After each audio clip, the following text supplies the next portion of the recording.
Once again, very pleasant good morning, everyone. Thanks one more time for taking time out of your busy schedule to join us. My name is John Banks. I am a business consultant here at True Access Capital. And this is our monthly webinar series. Today, we're featuring the city of Wilmington. James Williams is on board, and he's going to educate us on how to do business with the city of Philadelphia. City of Wilmington. James, don't kill me for that. We'll get to that momentarily, but before we get to James and his presentation, I would like to introduce my former colleague and partner in crime, Jennifer Pilcher. She's with the Small Business Administration, and she's going to talk about some upcoming important webinars and sessions that she will be hosting, and just wanted to share that important information with you. Jennifer. Good morning. Thanks, John. Yeah, my name is Jennifer Pilcher. I work with the U.S. Small Business Administration in the Delaware office, and I am proud to bring the services that SBA provides to small businesses here to the state. SBA offers support in the area of financing, in the area of small business development and mentorship. We fund organizations that provide mentorship and counseling and workshops for small businesses free of charge. Those include the Small Business Development Center, the Women's Business Center, and SCORE, the Service Corps of Retired Executives. For the financing piece, True Access Capital works closely with us. And we also offer support helping small businesses navigate federal government contracting. And that's the piece that I'm here to talk to you about today. I work specifically in that area. As John mentioned, we do offer a series of webinars throughout the year to connect you with how to do business with the federal government. We have a session actually on Thursday, how to do business with the federal government. If you go to SBA Delaware's website and to our calendar, you'll be able to register for that session. So I hope that you will join us there. We also offer about quarterly a session together with James Williams here from the city and also representatives of the state and Newcastle County on how to do business with all of those levels of government. Now, one thing that the SBA offers is federal government certification for small businesses that fit certain categories. We have the woman-owned small business certification, woman-owned and economically disadvantaged woman-owned. We have the 8A program that certifies businesses that are socially and economically disadvantaged by SBA standards. We have the veteran-owned, service-disabled veteran-owned small business certification. And we have a certification for hub zone businesses. Those are businesses that are located in areas that are high unemployment, low income by census tract, and also employ people who live in those areas. When you have those certifications, you have a competitive edge when competing for federal government contracts under certain circumstances. So I do have a webinar coming up on January 9th, talking about all of those certifications and helping you to understand whether or not they might be a fit for you. So I invite you to visit our website, sba.gov/DE, the SBA Delaware website. Go down to the calendar piece of the website and register for those sessions. John? Thank you, Jennifer. Thank you for the update. And that's once again, sba.gov/DE. That'll take you to the Delaware District Office's webpage, and you scroll down to the calendar section. You can see all of the classes that Jennifer mentioned, and you can click and follow the instructions to register for any of those sessions. Up next, I would like to introduce my partner in crime, Chris Fullman. He is the program manager for the New Markets Opportunity Program here out of True Access Capital. Chris, say hello to everyone for us. Thanks, John. And for everyone that's on this call, I appreciate you guys and really taking the opportunity to learn about doing business with the city of Wilmington. As John stated, I am the program manager for the New Market Opportunity through True Access. And, the purpose of this program for us is to help small businesses grow by positioning them to do business with government as well as private industry. So state government, city government, county, as well as federal. That said, today we are being joined by James with the city of Wilmington. They have a lot of good things going on in regards to opportunities. They have a system that is pretty accessible for small businesses to engage with the city of Wilmington and see what opportunities they have available. So I'm going to turn it over to James so you can kind of dig through some of the things that they have offering. And one other thing I like to state is that at the end, I'm going to provide a post survey just so we can get some feedback, as John said, so that we can continue to evolve these workshops, as well as get any information that we can that you guys may feel that you need following this workshop. So just you can put any questions or anything like that in the chat. We'll address them, and then we'll also have a post survey if there's anything outstanding. And that said, James, I'll turn it over to you. Okay, James, you should have access as the host. And before we begin, I do want to remind everyone, we would like to keep this session as interactive as possible. So if you have a question, you can either raise your hand or post it to the chat session, and we will allow James an opportunity to address your questions as he go forward with his presentation. James, you should be able to share your screen and load the PowerPoint. Just want to make sure that that's functioning properly. Excellent, excellent. Yeah, we'll get to that in just a moment. So good morning, everyone, and thank you, John and Chris, for having me today. Really looking forward to today. I think normally I'm cognizant of how wordy I'm being on some of these presentations, and I think that it looks like I have plenty of time to get to know some of you and to answer questions and to show you some of the exciting things we have going on within the city. So I'm honored to be here, and thank you once again for the opportunity. As Chris and John mentioned, my name is James Williams. I work in the Mayor's Office of Economic Development here in the city of Wilmington, where I am the Small and Minority Business Development Manager. So part of my role, I guess in actuality, I really wear two hats. One hat is to work with small businesses who are based in the city and operating in the city, supporting them in a number of ways. Anything from helping to make connections between them and some of our resource partners, such as True Access Capital, who has been a really great resource that we utilize to help small businesses have access to capital for a number of needs. But then also helping businesses navigate the city sort of bureaucracy, right? Dealing with city departments, licensing and inspections, land use and planning, you name it. Really helping to advise and guide businesses regarding any challenges they may have.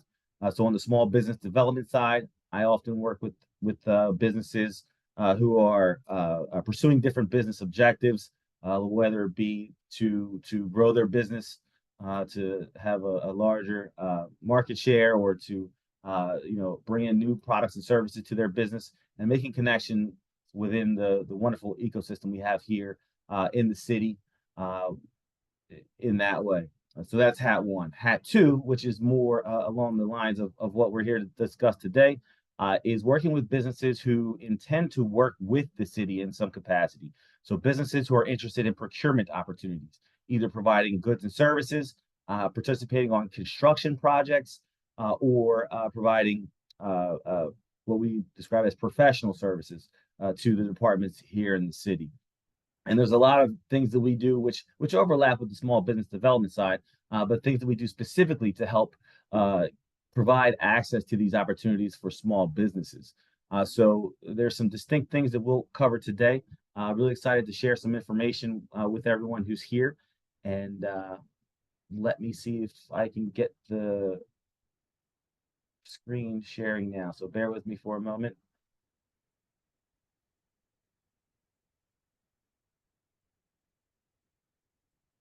All right, so John, can you confirm, can you see the deck I have on my screen now? Yep, it's up and running. All right, perfect. Excellent. So as I mentioned, here in the Office of Economic Development, the office has a couple of really distinct goals. One being that we work to attract and retain businesses which bring jobs to the city of Wilmington. Increasing jobs increases the city's tax base, which allows us to provide a number of products and services to our residents, to our constituents, helping to make the way of life better here in the city. So the office has a number of products and services that we utilize. At the end of the deck, you'll find links to our office's website, which will help familiarize yourself with some of the products and services we provide. Those include anything from grants to loans to consulting types of services, both here in our office, but also with our partners such as True Access Capital, the Wilmington Economic Development Corporation, and the Small Business Development Center, SBDC, all of which really form a great ecosystem that really surrounds the city with resources and products to help business owners achieve their objectives. All right, so just a little bit about the city. I don't know how many folks are based in the city, but if you're in Northern Delaware, that Wilmington is the largest city in the state, and it's a great time to get to know the city of Wilmington. The city's really been recognized lately with some really big national publications, such as Condé Nast. Philadelphia Magazine actually did a nice spread on us about a year ago on the dining scene. We were named one of the top destinations in the country for our dining scene, our nightlife, and some of the things that we have going on. So if you haven't been to the city in a while, it's a good time to check out some of our amazing restaurants, perhaps catch a show down on Market Street, and just kind of get to know the city again. A lot of great development. We're seeing a great influx of new residents. We've got a number of new residential units that are online or coming online at any given time. Some really beautiful establishments. So if you haven't been here in a while, I think you'll be pleasantly surprised with how much has changed in the past, I'd say 5 to 7 years. But a lot of good investment, private investment, which is happening, which is what our office helps to attract, and working with developers and businesses who are interested in doing business here with the city of Wilmington. So let's talk about doing business with the city. All right. So I'm sure that many of you perhaps have participated in some of the recent webinars and sessions that either the SBA, the county, the state, and ourselves and True Access Capital have been hosting over the past several months. So I'll try to focus a little bit on some of the details regarding doing business with the city. In the past, I know I've covered probably more high level, but I think this gives us an opportunity to really dive in and see some of the things that I've been talking about. But the process remains the same, right? And if you're interested in doing business with the city of Wilmington, the first thing you need to do is you need to have a state of Delaware business license. All right. So if you're operating in the state, it's required that you have a state of Delaware business license, and the city requires that you have that before you even consider applying, or should I say, bidding on any projects or seeking any types of business with the city. So if you don't already, make sure that you get that Delaware business license. Secondly, if you are based in the city of Wilmington and you're operating a business within the city limits meaning the municipal city boundaries of the city of Wilmington. Now, just to clarify, there are many zip codes in our area that say they are Wilmington, but they are actually not within the city limits of Wilmington. So if you ever need to think about if your business or your location, even your residence, is in the city or not, one good indication is who picks up your trash, right? If the city of Wilmington picks up your trash and is paid for by your city taxes, then you're within city limits. If you have to pay for separate trash pickup, 9 times out of 10, unless you're in some very challenging areas in the city, 9 times out of 10, you're within Wilmington city limits. Now, it's important to distinguish that because a lot of the resources that we do provide, which we'll get to later, one of the requirements is that you be based in the city. So just something to think about as an entrepreneur, and something that you need to be mindful of. I say that because the second step I have listed here is that you need to apply for and receive your City of Wilmington business license. Now, a business license isn't necessarily needed to bid on a project or to access some of the resources we have. But if you were to be awarded a project, or if your bid were to be accepted, or a quote accepted, you would absolutely need to have a Wilmington business license before that can be finalized. So I've received this question in the past because you know, as a newer business, you know, you may, I mean, it's a cost that's it's not an extraordinary cost to get a business license, but I have had individuals ask, you know, well, why would I get a business license if I don't necessarily have a contract yet? So you know, I like to say that, you know, you'll certainly need one in order to perform on a contract, but just inquiring or bidding on projects, you know, if that expense is one that you're concerned about, you don't necessarily need to have it at that time, but you will eventually. If you were to come into the city to apply for a business license, you can walk out of the building with a temporary license. Otherwise, you can mail in your application. You can find the application online at the link that's here in the presentation. John, I assume everyone will get a copy of this deck, or can get. Yes, we'll make a copy of the presentation available shortly. I just wanted to let you guys know that we have a number of folks that are having difficulty participating. I'm getting texts and email messages. I'll try to do that. And the session is being recorded, so I'll make sure that they get a copy of the recording as well. So that way they won't miss any portion of the presentation. Continue. Okay, perfect. Perfect. So, so all of the information I'm sharing, you will have links that you can just click on and go directly to whatever it is that I'm referring to. So I made sure those all worked. I think I had an issue with my last presentation, copying those out by accident, but they're back in here now. So step 2, think about what you need regarding the city business license. Again, if you're operating in the city, it's absolutely required that you have a business license. If you're outside of the city, you don't need to have one until you have an opportunity in hand, in which case you would definitely need to receive one.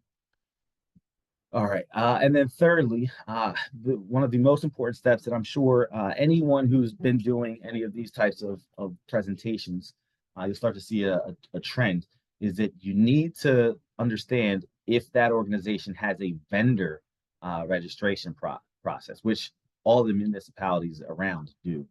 So here in the city, we have our own City of Wilmington vendor application, which is a one-page document that you provide some basic information about your business. And then there's a number of pages that have all of the NAICS codes, so your industry codes that apply to your business to help us classify your business in order to help us understand, you know, who does what as we're looking for vendors. This is a very important step, and I'll get to that in a minute. But and please understand that everything that I'm speaking about today applies to the city of Wilmington. So I know that the federal government, the county, the state, we all have our own vendor registration process. So make sure that you understand, you know, where you're looking to do business and also what the vendor requirements are. Because just because you're registered with the state doesn't mean that you're registered with the city of Wilmington. 2 distinct directories, distinct databases, and you'll certainly need to know that if you're interested in city opportunities, definitely make sure you register as a vendor. They can normally turn this around in a day or two once we receive the application. It's a pretty straightforward process, but there's some important reasons why you need to register as a vendor, even if you're just, you know, thinking about doing business with the city, and we'll get to that in a moment.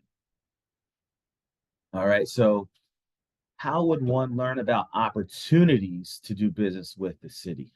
Really, there's 2 primary ways, one of which, and again, it'll make a little more sense when we start to talk about procurement thresholds, but one of which are bid notices. So as we'll see in a moment, any projects or any vendor opportunities that are estimated to be above $60,000 per contract are required to be advertised in the News Journal's classified section. Okay, so for any products under $100,000, they are required to be in the News Journal for 1 week. For any projects that are over $100,000, they're required to be advertised for 2 consecutive weeks. Okay, so a good place to kind of monitor, if you can set alerts when there's updates or something like that on your devices, it'll help you to be aware of any bid opportunities. Now, these bid notices results, and history are also kept on the city's website. All right, so if you were to go to www.wilmingtonde.gov, go under government, under the finance department, all right, you will then find procurements and records, where you can see all of the open bid notices. All right, so presently, I think there's 3 bids that are actively open, meaning they haven't hit their completion date, their bid end date. All right, so on the city's website, you'll find details about each of the bids that are open. Here you can see Public Works. You'll know what department it is based on the coding here. So PW is Public Works. There was a pre-bid meeting on November 2nd, which we'll get to that in a minute as we talk about the bid process. And then kind of the key information you need to be aware of. When the bids are due, all right? There's no wiggle room on this. If you miss this date and this time, your bid will be excluded from consideration. All right. Bid opening, which is scheduled for the same day as the closing at a later time. So that's why it's important, because once all the bids are open, nothing else can be received by the city. So as you can see right now, there's currently 3 active bids that are out there. We'll get into the process a bit more, but this is what the city's website looks like, and where you can find pertinent information on any bid opportunities. Again, these are projects that are over $60,000. We'll get to the other projects in just a moment, but I wanted to share this information with you now. All right, so as I've kind of alluded, each of the municipalities and organizations that we've been talking about have various thresholds that govern how we approach procurement.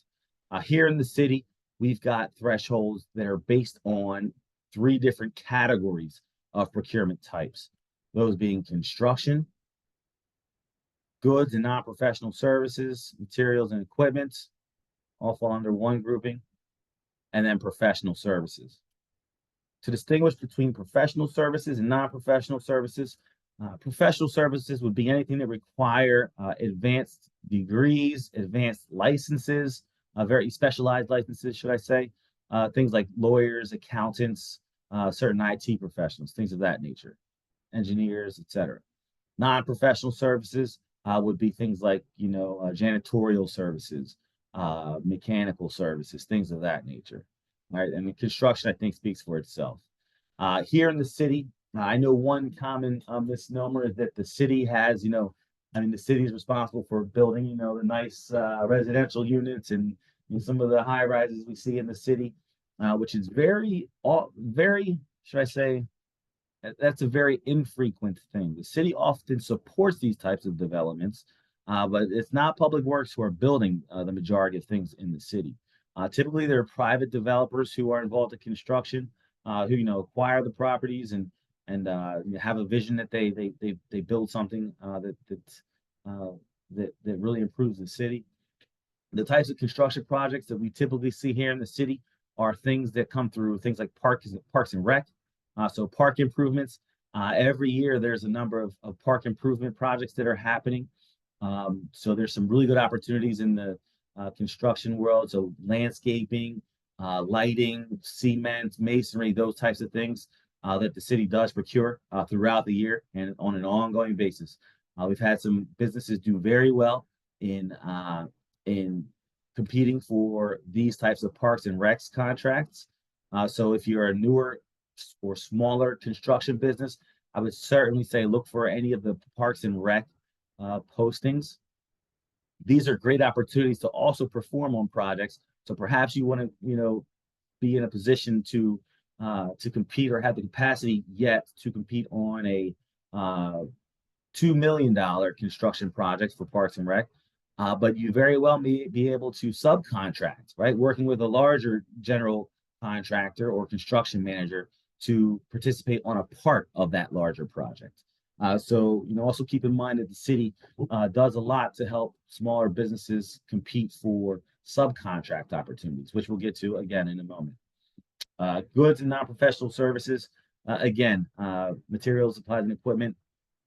Public Works includes the city's water department.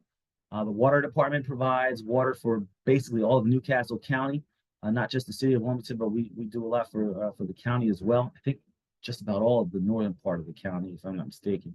But they purchase a lot of chemicals, a lot of products, a lot of things within the water department. Things like janitorial services, right? So any of the buildings that the city has need to be maintained, right? Cleaning, maintenance of, small things. Someone yesterday had the example of, how many doors, in that instance, the county has, right? So someone needs to fix doors when they break, right? Fixing windows when they break at any of the city buildings. So there's opportunities there for smaller businesses to start and get their foot in the door and participate in city contracts. And then professional services.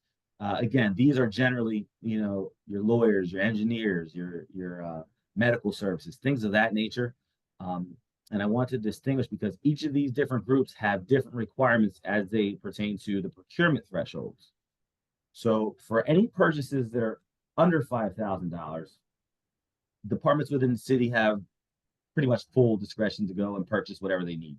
The departments have purchase cards, which they can use to acquire, certain pieces of equipment or materials that they need, to run their office, things of that nature. So anything under $5,000, the departments, have people who have purchase cards and can go and make a purchase based on what they're interested in. Over $5,000, but less than $15,000. All of the different groups have what we consider to be departmental discretion. So now, instead of maybe an admin or someone else within the office just purchasing things with a purchase card, you've got a departmental approval process that has to go in place, right? So, the department head or someone with that approval authority has to okay the purchase, and we have to do a check request from our finance department in order to make these types of purchases. So again, a lot of leeway to who we do business with. Oftentimes, sometimes it's just doing a Google search or going into our vendor database to find vendors that we're interested in doing work with. All right. So again, if so far everything that we've seen doesn't get put out there publicly, but if you're in our vendor list as a provider, that's typically the path of, the preferred path to find a vendor for some of these types of procurements. Okay, so that's why it's crucial that if you're interested in doing business with the city, you get registered as a vendor and you keep your information up to date. All right. Now, once we get to between $15K to $60,000, we have some code that starts to kick in. All right. So now we're required to get 3 written quotes for anything that involves construction or goods and non-professional services. While for professional services, throughout the entire process, there's just departmental discretion which is applied. So departments can choose who their attorneys, their engineers, their architects, things of that nature, without having to go through a more formal process. Or they can choose to say put out an RFP if that's what the department head thinks is best. So that's where you start to see some differences. Construction and goods, they are required to get 3 written quotes. One of those quotes is required to come from a disadvantaged business enterprise, which is something we're going to cover in a couple of slides. The city has a certification process for small minority-owned businesses and businesses that that fall within a lower net worth threshold, which we'll get to in a moment. So yeah, if you're looking at products that fall between $15K and $60,000, and your business model kind of lines up with something here, the only way that you're going to, maybe not the only way, but the way that you're most likely to even know about opportunities to provide something for the city is to be registered as a vendor. Okay, because this is where the departments go. They'll do a search for the NAICS code for what they're looking for, and whatever businesses come back, they'll pick a couple that they either recognize or that we've done business with typically, and perhaps they should also be including a DBE, and this is where they kind of source their interests from. So you need to be in the vendors database in order to even have a shot at some of these types of contracts. And then lastly, for projects that are $60,000 and above, there's a formal procurement bid process, which again, I alluded to earlier, where we advertise these in the news journal or on our website. We also have some other tools that we're beginning to market these on, but those are the two primary places that we're required to post these opportunities. All right, on the next James, slide. Yes, sir. Before you go to the next slide, I got a couple of questions, and I have a couple of questions in the queue. First of all, we have a number of businesses that have never done business with the city online, and they fall in the non-professional and professional service categories, and they're interested in knowing what specifically is included. Do you have a website or a place? If I'm a business and I'm trying to determine if the city purchases my products and services, is there a place on your website that I can be directed to determine if, the city of Wilmington is a customer for the products and services I provide? Unfortunately, we do not have a good website. Like, I've seen some examples that the county has and the state has, but the city does not have anything at the moment. It's something that we are working on building, basically an inventory of, past contracts, regardless of where they fall within the procurement thresholds. Right now, the best that I can say is for anything that's $60,000 and over, you can see the history of those types of projects here on the city's website. All right, so it looks like it goes back to, almost 10 years. You can see all of the projects, right, that were bid out in the past. You can see what the results were. Click on them. There we go. All right, so these are all the past bids from by year, right? And if you go in, you can see the bid results. You see who won, how much they paid, right? Who the bids were. So this is good intelligence to help you understand, if you see something in that list, it sounds like something you're interested in doing. Go and do some research here on our website, understand who won in the past. A lot of these projects come up, reoccurring on a reoccurring basis. So every 2, 5, 10 years, whatever it is, the city's constantly got to, improve its infrastructure or repair things or acquire things. So this is good intelligence to know, kind of what the competition looks like, what we typically are looking to acquire, at least for those that are over $60,000, and help you kind of plan and strategize to build your business in a way that could be successful. That is a very good strategy. Let me ask another following question along those lines. As I'm doing my market research and looking at opportunities, now I see that the city has historically purchased some of the products and services that my company sells. Is there a directory by city department of various points of contacts that I can ask about future opportunities, or do everything run through your office? So I am a good resource to be a liaison between the departments, but typically it's it's kind of like in many areas of entrepreneurship, right? It's networking, it's meeting people within the departments. We do throughout the year have like different departments, what they'll call Public Works Day or Parks and Rec Day, where the department heads and managers will typically be available in the lobby to meet vendors who will come in and introduce themselves, talk about what they provide, and kind of pitch their business. In some instances where there's not a clear ask from one of the departments, maybe they don't know that there's an opportunity to provide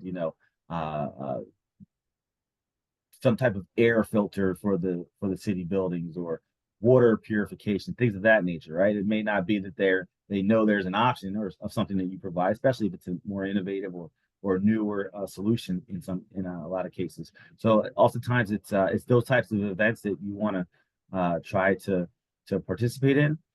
Otherwise, I am always happy to make introductions. I work with small businesses, so if there's something that you're providing, or should I say providing out there, on the open market that you think the city could have some interest in, and you know which department you think you want to target, I'd be happy to make introductions. But otherwise, the department has received inquiries all the time from vendors or potential vendors who are looking to pitch what they do. So by all means, you have the right to reach out to any of the departments on your own as well. Okay, we have a couple of questions in the chat I'm going to get to, but let me ask one other question relative to construction procurements. Does any of your construction related opportunities require bid performance and payment bonds? And if so, where does the bonding threshold kicks in? Yeah, good question. So it's up to each department. I mean, each project is evaluated, on its own requirements. So there's often bid bond requirements, performance bond, all of that stuff comes into play.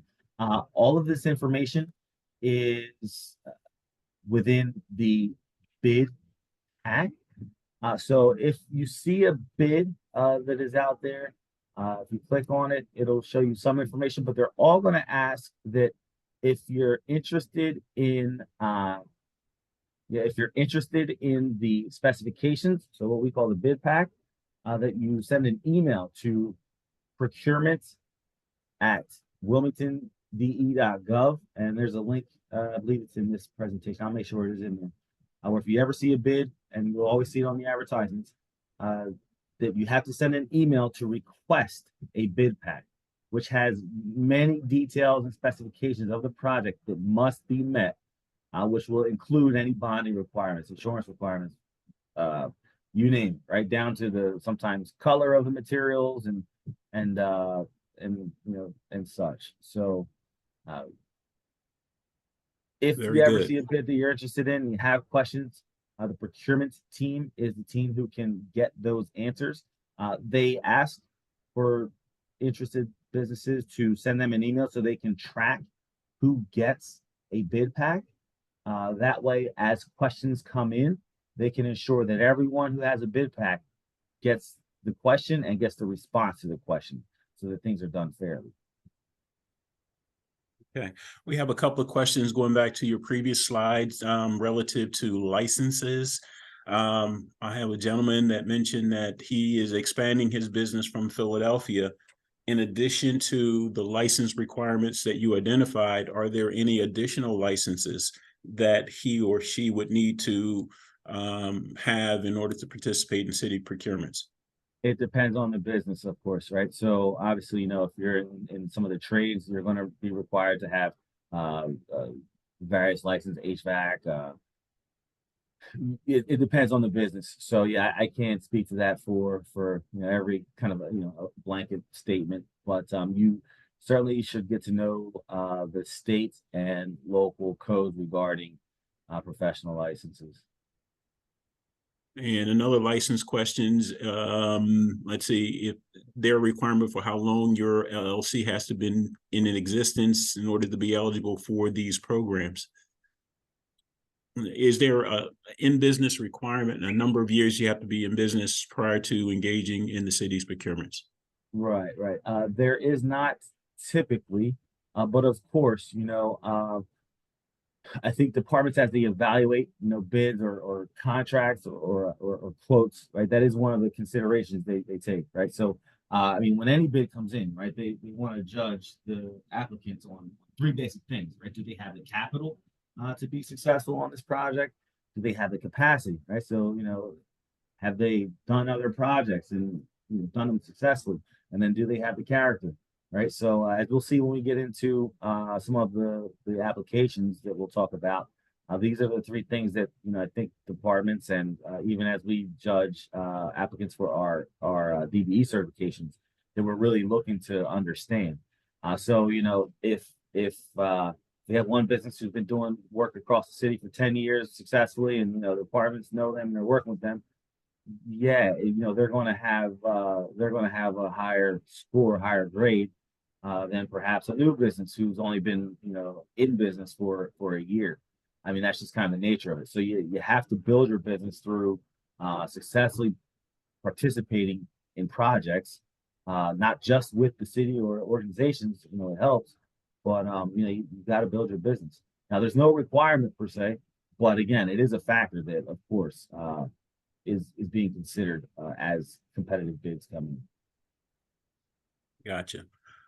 Two more questions that came in on the chat. One is their location for the list of 5 to 15 and 15 to $60,000 procurement opportunities. No, no, and that's what I was saying earlier. We don't have that. That's not public. It's not available publicly anywhere. We are working to build an inventory of contracts, but the way that's currently the data we have available doesn't. It's not an easy thing to provide, so we don't have it at the moment, but we're working on it. Okay, and one final question, and it's pertaining to your non-professional services. This person wanted to know is if childcare services is an item that the city of Wilmington procures for perhaps its employees that are working. Not that I'm aware of, but and again, I should have started with this disclaimer. I am not a procurement specialist. We work with the procurement team because of my role with the DBE program. And even procurement, they may not know every single type of product or service that we procure. But I do know that we have had child service businesses or people aligned kind of in that space, different school programs, things of that nature, who have certified, well, should I say registered as a vendor and certified as a DBE. We do have programs that say Parks and Rec provide throughout the summer for youth in the city of Wilmington and some other departments. So, it never hurts to get registered as a vendor. At the very least, you would learn about opportunities that are out there, and you may see something that kind of fits your niche. But I'm not aware of anything directly, but I don't know everything as well. James, one of the things that you mentioned earlier is one of the best things that you can do if you're trying to determine if the city of Wilmington purchases the products and services that you sell is to go back and look at some of those historical buys, because if they brought it in the past, there's a good chance that they are buying it again.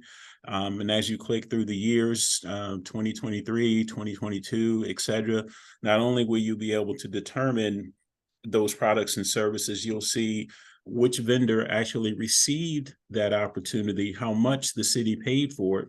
And then you can gain some perspective as to whether or not that's something that the city is going to be able to purchase again. I cannot tell you the value of doing your homework to determine if you can be competitive with the opportunities, and also to find out if the city is purchasing the products and services that your company offers. All right, excellent. Good questions. And again, my contact information is on the deck that you'll all receive. If you have any questions, you can always reach out to me offline. I know that we've only got a few more minutes. I really want to get into some of the DBEs, the city's programs that are available to help smaller businesses participate with city procurements. But first, and again, we kind of alluded to it a bit earlier. The bid process kind of laid out here for you. I went through it earlier a bit. Advertisements, vendors are emailed for notices of opportunities based on the codes that they selected when they submitted their application. Advertisements are put out into the different forums. There's a question and answer period, which includes a pre-bid meeting typically. So if it's a construction project or something, something tangible. Oftentimes, the city department who's leading the project will meet on site with potential bidders to ask questions, to see what the landscape is, and understand what it is that needs to be done. Followed by a bid opening where the bids are literally opened on the closing date on camera with witnesses, attorneys, and it used to be the public could be in the room, but I think they've been doing them all on this remote format since COVID. And then the bid dollars, the bid amounts are read out loud on screen for anyone who's interested and recorded. From that period on, there's an evaluation period where the departments review all of the bid submissions, which again are typically a couple I know the bid specs are normally a couple hundred pages each, depending on what the product is. So the bid applications, or should I say the bids that come in, are normally pretty lengthy as well in order to meet all the requirements. So once the department makes their selection, which is typically based on the lowest responsible bid, right? So the lowest number that comes in, responsible being an important word. So did they meet all the criteria? Did they, submit all the information that we asked? Did they prove their bonding? All the information that was in the bid pack was met, and the department is happy with that selection, then they will be awarded. And then there's a period of time where bidders can solicit feedback, follow-ups, and things of that nature. So that's the bid process, kind of in a nutshell, for your reference. All right, so I want to spend a couple of minutes to talk about the city Disadvantaged Business Enterprise Program, which is, again, sort of that hat that I discussed earlier, where the city has some very intentional programs, or should I say, requirements that are codified to help small and disadvantaged businesses to compete for city opportunities, not only at a prime level, but also at a subcontract level. All right. We do a lot of outreach in this space. So me being here today is because of these efforts that we've really pursued the past 2.5 years to educate businesses about these opportunities, about the program. Talk about some of the benefits, which we'll get into in a moment. All right. So there's certain eligibility criteria to become a certified DBE for the city of Wilmington. And again, just to clarify, the city has its own distinct DBE program, which is separate from any minority business enterprise programs that the state, federal government, or any other organization may have. The city of Wilmington has its own certification process. We do take into consideration businesses that are certified with those other bodies, but you still have to go through our process, which is honestly, it's a much lighter process than some of the other certifying agencies that are out there. But just to be clear with that. All right. So minimum criteria to be a city DBE, you must be a small business. All right. We rely on the U.S. SBA size standards generally. I know the state, I think, takes 50% of the SBA size standards. We really look at things on a case-by-case basis. Probably 99% of all the applicants I've ever seen have no problem meeting the size standards. Hasn't been an issue since I've been here, in other words. They must demonstrate some social and economic disadvantage. This is something that is presumed by one of a couple of things. When this program was written, I guess 25 years ago, here in the city, they used the U.S. Census unemployment data to justify making the two criteria for the city of Wilmington being members of the African American or Hispanic community. So if you are African American or Hispanic, you can apply for the city's DBE certification.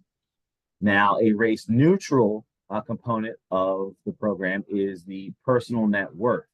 So any business owner, if you can claim less than $500,000 of personal net worth, excluding $150,000 of equity in your primary residence, you can also apply for the DBE program. All right. And also to mention that the program must be at least 51% owned by a member of the community or the personal net worth criteria that I described a moment ago. All right, so some pretty clear criteria there. My office receives the applications. We do the certifications here in our office. Typically, it can take up to 4 weeks. Gotten much better since we've brought on some additional resources here. But wanted to let you know about those criteria. Now, one of the powerful things about the DBE program is that the city has written goals in our in our laws, in our legislation, that establishes, requirements that anyone bidding on a city contract needs to make what they call good faith efforts to achieve. So for any business bidding on a city contract, if it's a construction contract, they need to make efforts to provide 20% of the dollar amount of their contract for any subcontracts that they intend to use. They need to attempt to include DBEs, or certified DBEs, in their contracts. So that means if I'm bidding on a construction project, within that bid pack, there's 5 documents that they need to complete fully, which our office reviews, which are going to say, they're going to list all the DBEs that they reached out to. So, I reached out to this plumber, to this landscaper, this whoever. They submitted a bid for this amount. They're going to indicate if if they chose not to use that subcontract and use a non-DB instead. They have to indicate why. What was their reason? What was the justification? Was the bid too high? Did the bidder not responsive? Didn't get it in time, or things of that nature. But they have to make an attempt to provide 20% of the dollar amount of their bid for DBE subcontracts, right? And you can see the others for goods and non-professional services, 10%, professional services, 5%. So it's a really powerful way to get smaller businesses involved in some of these city contracts, because I can tell you, we've had to disqualify bidders who had the lowest bid, who either missed the forms or filled them out in a disingenuous way. So it's an important tool that we use to ensure that city contracts include small businesses, particularly DBEs. James, is this requirement true even if the prime contractor is a DBE or WBE? I was hoping no one was going to ask me that, but no. So we've encountered this in the past, of course, and I think that we do like to see even DBEs, right, utilize subcontractors who are DBEs, and it's typically not an issue. I know the couple of DBs that are very well known here in the city. They pride themselves on trying to overachieve on these goals. So they'll use as many DBs as they possibly can. But it's also a small city, right? And you've been in this kind of lane for a while, you know that there's a lot of relationships and histories and all kinds of things that are out there. So to answer your question, John, I wouldn't say it's a requirement, but we do encourage it for sure. And one other question that just popped up in the chat relative to this issue, a person wanted to know, is there a DBE vendor list available? Yes, there absolutely is. And when earlier I mentioned that link to our website, my office's website, OED website. I'll show you where you can find the DBE database, right, the listing, as well as the applications and forms and all that good stuff. So I know we're getting to time. We're at time now. Chris, you let me know how you want me to proceed. I probably have another 5 minutes. No, we kind of allocated 2 hours for this, so we do have some questions in the chat. Just as long as you're free to kind of participate. Yeah. So take your time. Make sure that you cover everything that our audience need to know. And like I said, I will be making the video recording of this available to those people. We have had a number of people that reached out to me outside of this saying that they were unable to log in for one reason or another. Want to make sure that I get the word out, and this is very important information. I want to make sure we get this information out. Let me ask 2 questions from the chat, and then I'll allow you to kind of continue.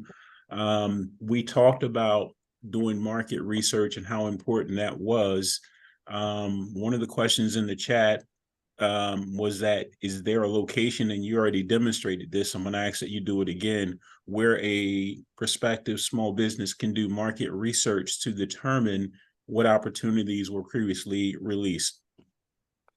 Absolutely. Yeah, so on the city's website, under the government tab, finance, and then you'll see a tab for procurement and records. You'll find all the history that's available for any bids that were previously done. For anything that's under $60,000 though, it's a little bit less clear.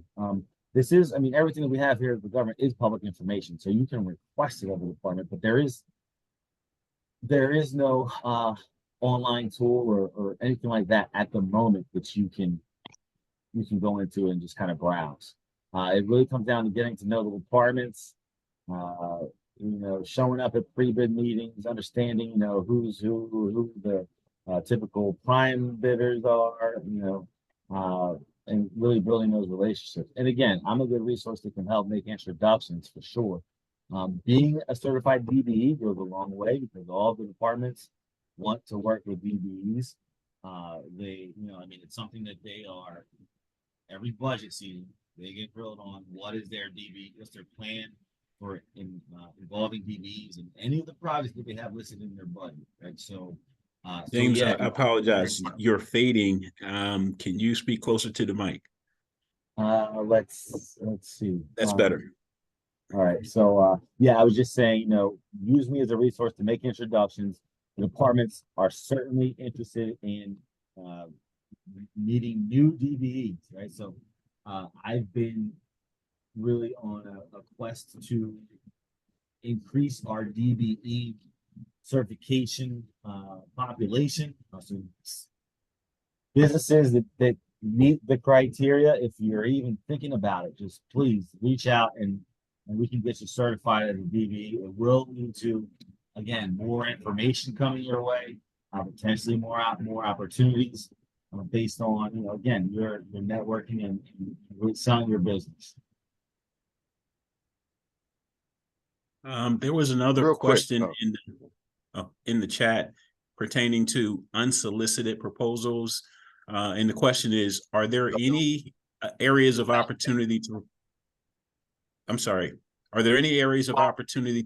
provide procurement ideas? For example, if the city does not procure marketing, how can a person in marketing create an avenue to get procurements for that industry? Yeah, and again, that's back to sort of that relationship building, right? Throughout the year, they do have those kind of department days where they'll be available in the lobby to meet new vendors. And hearing this question, I guess a couple of times now, I think that perhaps we're overdue to have another one here at the city. Keep an eye out for any kind of vendor days that we do. That's probably your best opportunity, other than, if you have something that you really think the city would benefit from, you can reach out to me. I mean, the department heads get bombarded with emails all day from, a lot of different businesses. So they may really kind of become numb to some of those requests. But if it's, again, networking, right? If we have a discussion, I get to know what your business is about, and you've got a track record of providing goods, whether it be, to private businesses or other government, whatever it is, if you've got the history there in the background, I'd be happy to make an introduction, and that will go a long way for sure. Real quick, I wanted to go back to what you were saying about everything being public information. And if someone was to go and look for a previously awarded contract and they weren't able to see it, how specific do they have to be in requesting that information? Like, would it have to be, is there like a general list per industry, or what type of information would they need to ask for in order to be able to get, clarity? Like if they're just looking for opportunities, they might not have known about a specific award that was put out, but they're just looking for opportunities in a specific space. How would that work? Well, I want to say it would have to go through a FOIA request, but that makes everybody get very nervous. So I think that if you approach a department, if you have an idea kind of where your lane is, if you approach any department and ask for this information, they very likely will help you figure it out or help get it for you. If for whatever reason they don't want to share it, or maybe isn't a priority, FOIA is always a tool that can be used to get information.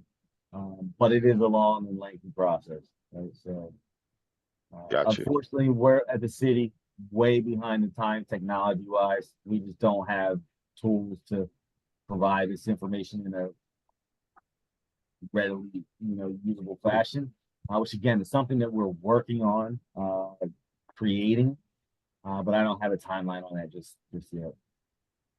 Okay, you mentioned FOIA a couple thank of times, and for those of you who are not familiar with the acronym, it's the Freedom of Information Act request. And if we need to go in that route, who should that correspondence be directed to? I believe it would have to go through the city's solicitor's office, city's attorneys. I don't have a contact there. If you go on the website, let's see.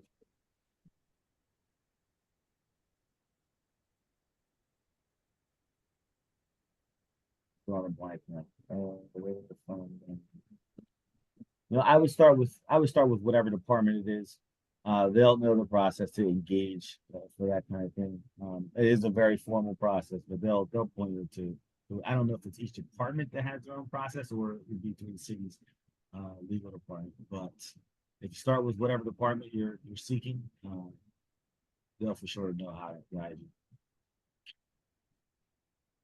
Okay, there's another question in the chat. I just want to make sure. And for those of you who are online, if you have questions while the source is here, you can either raise your hand or make sure that you include it in the chat, and we'll make sure that you get an answer to your question. This one has to do with DBE certifications, and the person wanted to know if there is a DBE certification class coming soon that they can participate in, since you highlighted the importance of having that certification. And I wanted to add another part to that. Are there any direct set asides for a person that has the DBE or WBE certification? Two other good questions. While you were asking that, John, I don't know, I guess my brain woke up. So yeah, within the city's law, the link on the city's website under the law, there is a page for a request for city public record, right, where it talks about the FOIA Act and gives you a process to request information from any particular department. Very good. All right, so that's the process. Again, it's a long, drawn out process, but there is one that is there. It's legally required to do it. So, all right, so back to the next question, DBE resources. There's nothing that we have on the calendar yet. But I am considering doing something in the first quarter of next year, basically a vendor day, inviting all of the department heads or department purchasing managers within each department to be available to the public, to any vendors who want to come and, again, kind of pitch their business, do introductions, that kind of thing. It's been a while since we've done one. And again, I think so many organizations are doing these types of presentations that we're doing today. We've kind of gotten away from hosting our own, but I think we're due for one. So I think it's fair to schedule something for the first quarter of next year. The second question regarding set asides. So one of the things that we will get into, if I can jump back into the presentation, are some of the cities, some of the benefits of being a DBE. So if you wouldn't mind, if I could come back to that in a couple of slides, and if somehow I don't get your question, please just raise your hand and we can clarify. So regarding the DBE program, right, we have a very straightforward application. This is a snapshot from the checklist that's within the DBE program packet that we send out to anyone interested in applying. This is the guide to use to make sure that you submit all the documents right and submit them the first time. Because it needs a way to delay your application or even have it get lost. Unfortunately, is to you have to do a lot of back and forth and submitting things in piecemeal, and I've seen some go months without getting everything in the first time. So I like to say that if you get everything in right, the very first time, we can certainly turn around a DBE application in as little as 2 weeks. We like to say around 4 weeks, because if there's back and forth, that's what it seems to take. But it's fair that we can get it in a lot quicker if you do your part the first time. So the first requirement for the DBE application is that you complete the application and have it notarized. You'll see on the next page, the application is pretty straightforward. It's a one-page document that asks for some basic identifying information, a couple of key things to know about on the application, the date that your firm was established, the type of business that you are, sorry, where are we at? The products and services that you provide, right, to help us classify you under one of the services that we discussed earlier. NAICS codes, right? So your industry identifying codes. List out the description and the number. If you go into, well, a link that I use all the time is here. I shouldn't do that. Go open the new tab. But if you go to this U.S. Census NAICS code, census.gov, and search for NAICS codes, you can either type in a code or you can put in a keyword, right? So, and then search, and it'll show you all the codes that apply to concrete. So you provide the product, repair, servicing, exactly, right? So list out the description and the number, all right, so that we have that information and can classify you in our database appropriately. A lot of times people will just write the number, and then that means we got to go in and look up each code and come up with the description. So please just complete it fully. It'll save us time and effort, and we can assure that there aren't no mistakes and that we actually got what you intended to put in there. Products and services I covered, construction firms. And I would say for any construction, for any firm, but what has been your largest contract to date? Right? Again, help us understand if you're doing, $2 million projects, or, maybe you're doing residential rehab, more in the $200,000 range, so that, we know where to focus the types of requests that you would be interested in and have the capacity to complete. So provide good information there. What else? If you have any other kind of minority or disadvantaged business certifications, list those out. It makes our decision a lot easier. So we know if you're already certified with DELDOC or with the Office of Supplier Diversity, we know that you've gone through a pretty intense vetting process. So we're not gonna, need to, dig in as deeply as we would other ones. All right, so complete all the information that's here, have it notarized before you send it back to us. Then you can either mail it to our office, you can scan it and send it to me, or you can bring it up in person. I'd love to meet you. But this application has to be completed and notarized. Along with the notarized application, you need to provide everything that's here in Part B. All right, a valid photo ID for each owner, a valid business license, at the very least from the state. If you're doing construction, again, before you get any contracts, you're required to have the City of Wilmington business license. If you're doing any contract with the city, providing a service or good to the city, you're going to be required to have City of Wilmington business license. All right, a resume, it says resume here, or capability statement. All right, so something in one page that describes what it is that you do, what you do best, what you're looking to do with the city. Business literature, right? Business card, brochure, any identifier, identifying information so that we can look your business up, look at your website, kind of check out what you have going on so you understand your business a bit better. Reference documents, all right? This goes back to character, right? So do you have references, right? Give us 3 references from businesses that you've worked on in the past. Or a copy of any of the minority or disadvantaged business certifications that are kind of nationally recognized or at least locally recognized. If you have that, that goes a long way, because you've already been vetted, and we're fine with that in lieu of 3 letters of reference. All right, so if you are applying as a net worth, under the net worth criteria, so everything I've just covered, if you are a member of the Black or Hispanic community, you can stop here. So you complete Part A, complete Part B, and then you can stop. If you are a net worth applicant, you need to provide some additional information, which helps us to determine your personal net worth. All right, financial statements, bank statements, tax returns, all the information that we need to understand your net worth to help us make that decision. All right, pretty straightforward. Again, this is one page with a few documents to help support your request, and then we can get you certified within the city of Wilmington.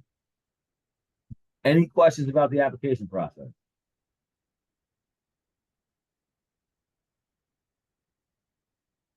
All right, excellent.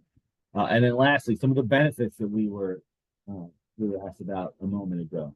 All right, so I covered the increased access to subcontracts. Remember, non-DBEs and DBEs, but primarily non-DBEs are required to solicit bids for any subcontracts that are a part of their bid. So when they submit their bid paperwork, they need to list out all the subcontracts they plan to use. Right? If they're a general contractor, they're going to sub out, any plumbing, cement, whatever it is that they plan to sub out. They need to make efforts to find DBEs, so that's certified businesses with the city of Wilmington, to participate on those contracts, or make the way we call it, they have to make good faith efforts, which means that they made phone calls, sent emails, received bids, and made a decision in a fair manner that attempted to include DBEs. All right, so subcontracting opportunities. I use the DBE database as I'm operating within the other hat, right? The small business development. We often encounter businesses who need contractors, right? If I have a corner store, for instance, who hasn't had any investment in their interior or exterior facade in 10 years, and it's in a part of the city that could use some cleaning up, and would do better to make that location look like a more attractive space, I'll reach out to our DBE list to provide quotes. All right, and oftentimes we're providing resources to these business owners to help improve their facades or make their business help their business generate more revenue. So we'll include the DBEs first as potential contractors for that work. All right, the departments reach out. We have private organizations who reach out for our DBE list. Council members often reach out. Hey, do you have any minority electricians, in your database? And we'll send that information out to them. So there's an intentionality behind the DBE program, and it certainly leads to at least more networking, more marketing that can help your business to grow, for sure. Support and training. James, Sure. just a quick question. When a business signs up as a DBE through your websites, are they automatically included in that subcontracting DBE directory? Or is there anything? Once you're certified, part of our process is that once we approve it, you get put into our database. And from that point on, based on the information you provided, your phone number, email is all available on our website for anyone who's interested. Very good. All right. So additional support and training. Again, we work with, one of the reasons I've been so supportive of the New Markets Opportunities program is because it's helping us achieve our goals. We try to ask our DBs to participate in these sessions so they can increase their knowledge base, whether it be with the SBA, the Office of Supplier Diversity, county. Like, you're now included in all of our lists of businesses that we're doing outreach to. Right. We also are working with some of the local organizations who have volunteered, other organizations who have volunteered to help provide training. So if you need help with the application, an organization like Wilmington Alliance is available to help. They also have programs of their own that they do for small businesses to help them with marketing, with their websites and things of that nature. So there's a really awesome ecosystem around businesses that are in the DBE sort of classification. So more access to those types of programs. We talked about networking, meeting other DBs, right? A lot of times, if you're a smaller business and perhaps you're just getting started or you're starting to participate on some of these contracts, meeting other DBEs who do things that perhaps you don't have in your capacity yet is a way to compete for larger contracts, right? So partnering, doing joint ventures with other businesses that are like-minded, that, kind of creating those partnerships in order to participate is an awesome opportunity. And we we encourage it, and when I can connect dots, I certainly do. So being in our database is another opportunity there. Increased access to capital. So this was the question we had earlier. All right, so the city of Wilmington has the question I think was asked, is there a set aside? So here in the city, we have a strategic fund. Our office, the Office of Economic Development, maintains this strategic fund, which is a fund that we use to provide incentives to businesses. We provide support in a number of different ways for small businesses, especially. Within that budget, there is a set aside amount, which council authorized a number of years ago. I want to say it was 10 or 20 years ago, to be a set aside of the strategic fund to be used for minority-owned businesses, right? Not necessarily DBEs, but minority-owned businesses, whether they be DBEs or your barbershop or any other minority-owned business in the city. So this is available. It doesn't mean that once that set aside is exhausted, that all the money for minority businesses is gone. It just means that we've exhausted it, and now we use our strategic fund, the rest of the strategic fund, in order to support businesses. Some of the things that we also, I guess I should say, some of the other resources that we have available is the Wilmington Economic Development Corporation, which is another CDFI that we work through to provide grants and loans to businesses, smaller businesses who often wouldn't be able to qualify for this capital through other programs. They specialize in newer businesses with other credit and capital access issues. So that's another example.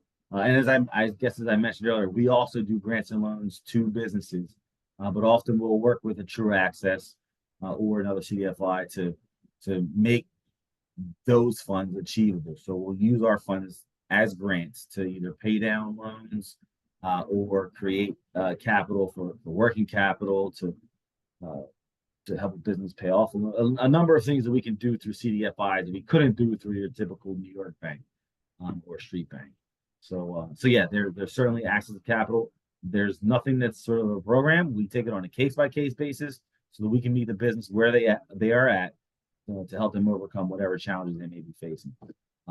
Especially for DBEs, if you're a business who's interested in a contract and you have some capital limitation that's preventing you from competitively working towards these contracts, we should absolutely speak, and you should absolutely be certified as a DBE. All right, so I'm sure that the capital piece always draws some questions. So since I already know we have one, does that answer the question? Who ever raised that earlier?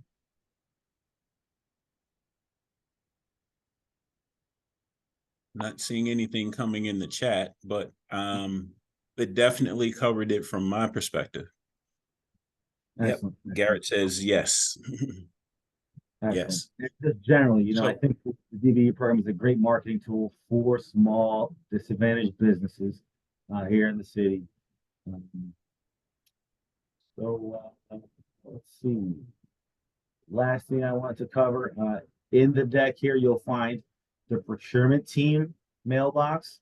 Again, if you see contracts that you're interested in or you have a question, a bid to be specific, that's where you go to request the bid back, right? You send an email to this team, they'll send it back to you. And then you're then in their email list with regard to that particular bid. Or you can reach out to me. My email is here. We have another general mailbox that I'll include at some additional time now that we have another resource working here in the office.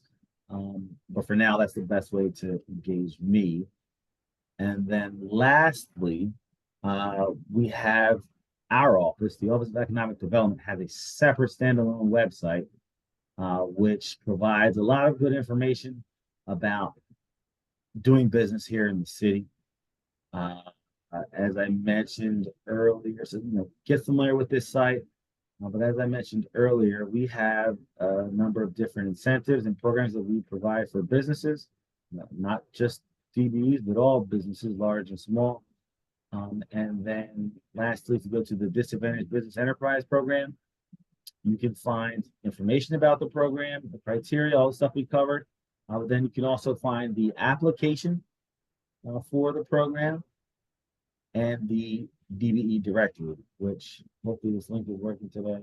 There we go. So this is our directory, which again, once you're certified, your information will be here and will be available to anyone who's interested. James, you have provided us with a wealth of information here. And like I said, I'll be making this video presentation available to anyone that is online or have registered. I will also share this with you, James, so a small business reach out to you and want to learn. And if you don't want to take 2 hours to cover it, you covered everything in detail here. So I'll make sure you get a copy of this as well. Before we come to the conclusion, there were a couple of questions in the chat that I want to direct to your attention, but I wanted to make sure that if you have a question, now would be the time to either raise your hand, you can unmute yourself and ask it directly. We want to make sure that all questions are answered. And if you have a question for Jennifer Pilcher from the SBA, who was on a little bit earlier, I'm including her in this solicitation as well. Are there any other questions? And Chris, I'm going to let you address the questions that are in the chat. And I know you want to talk about the post survey a little bit more, so I'm going to allow you to kind of take care of that. Make sure you unmute yourself, Chris. Yep, no problem. So as we stated in the beginning, I just wanted to remind all the businesses, first of all, thank you for participating in this workshop. We hope that it was very informative and something that you'll be able to take advantage of. I've attached the link for the forms. I'm not for the form, but for the survey, the post workshop survey in the chat. If you could please take a second to fill that out so that we can, one, understand what you took and also understand how we can continue to improve this platform for the small businesses that we're serving. It would be greatly appreciated.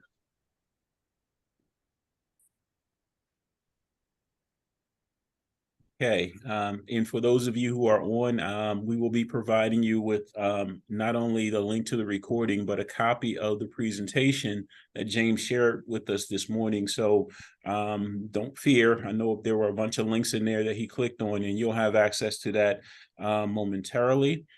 There were some questions in the chat. Chris, can you take care of those?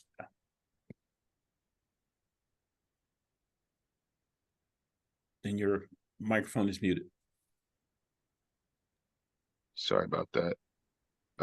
So one of the questions in the chat says, are vendors required to provide sales data and or cost accounting data as a part of the bid process? Sales data and Cost accounting. Each bid is different. I mean, that's all I can say. I'm not aware. I don't recall seeing any bids. Most of the bids we see are construction or it's providing like some type of material. So I'm going to say no, but that doesn't mean that. And again, that's just not a typical requirement. And I'd say that it wouldn't ever be a part of some. I guess depending on what you're providing, if you're. So yeah, I can't think of any examples of it, but yeah, that's not to say it would never be asked. Okay. Kyle, did you want to get specific or is that good for you?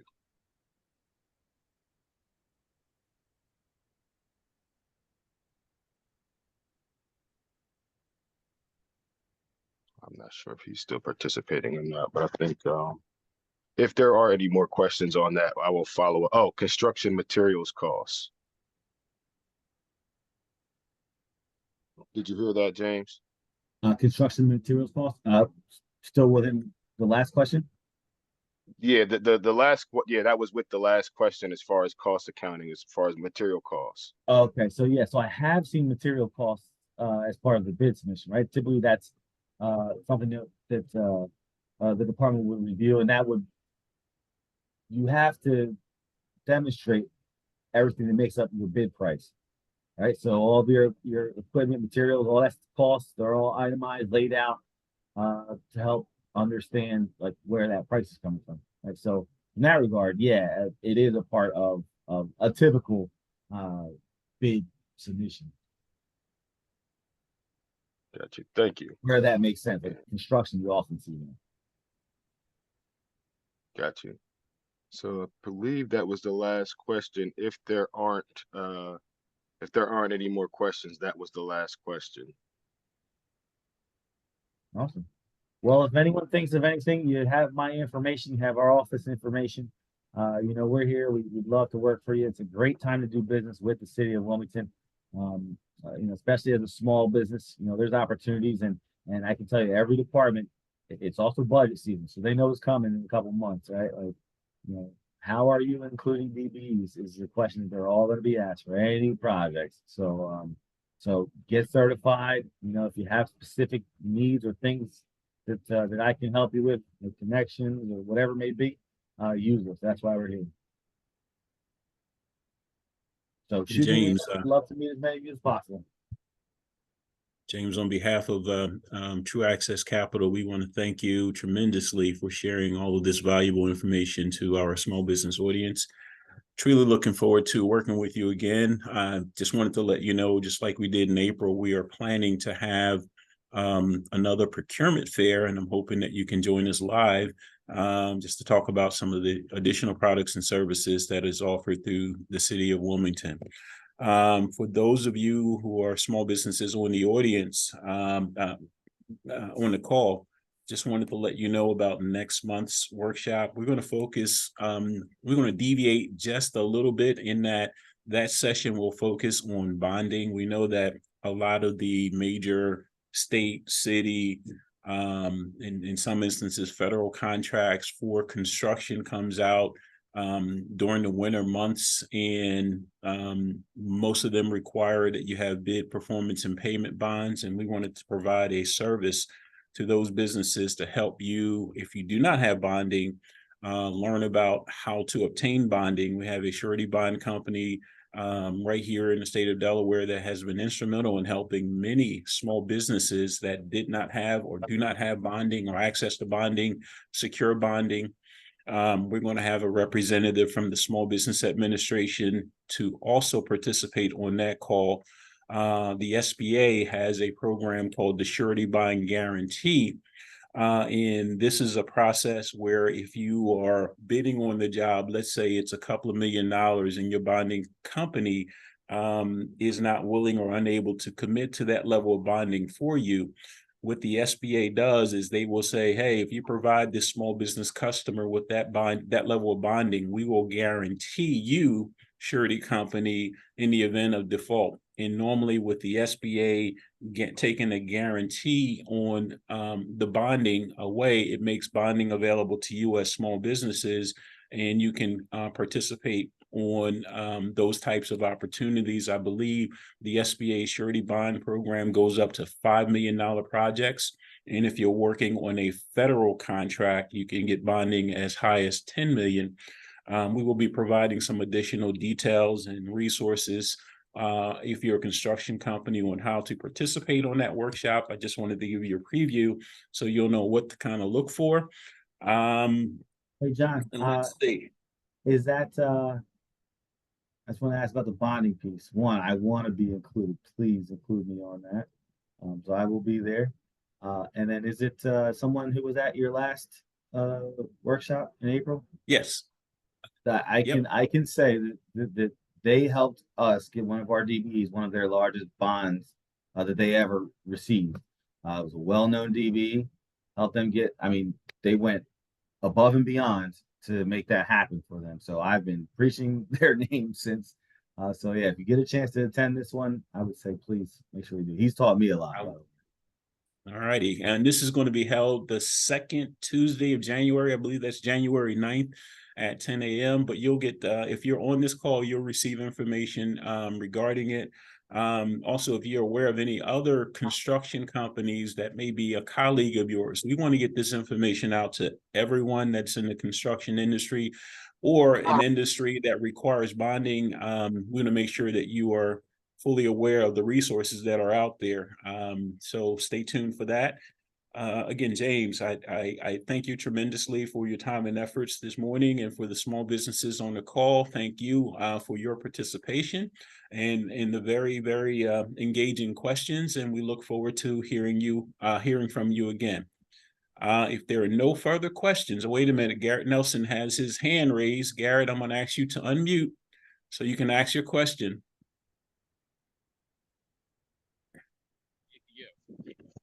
Yes, good morning. I was actually asking a question concerning for I think this will fall under the DBE and their financing, or the SBCA or SBA. How would a person who's just getting in, say person who owns a space and wants to revamp it for something new, how would they go about getting funds for, like, let's say a revamp of a shared space, shared suite space? If you understand what I mean, like a barber type salon type shared suite space. What I mean. Where are you located, Mr. Nelson? I'm sorry, say it again. Where are you located? In the city of Wilmington. Okay. I mean, we can have a discussion. Again, we typically, would turn to a True Access Capital or one of our other CDFI partners based on what your needs are and kind of your business history to match you with the proper resources. Now, if there's additional needs, say if there's a gap from what you need and what you qualify for or able to get, then our office can talk about different ways we can support through loans and grants to help overcome that gap. So shoot me an email with the details. And Garrett, I will also include in the email message that goes out to everyone some important information about how True Access Capital helps small businesses with the capital that they need to start or expand their business as well too. So that'll be included in the information that you'll receive from me a little bit later today. And if necessary, I can connect you with one of our loan officers to talk about your specific needs. Oh, thank you. That'd be greatly appreciated. Any other questions? Last call, going once, going twice. And once again, thank you everyone for your time this morning to learn about the procurement opportunities made available from the city of Wilmington. Thank you once again, James. Thank you once again, Jennifer. And everyone, enjoy the remainder of your day. Take care. Take care, everyone.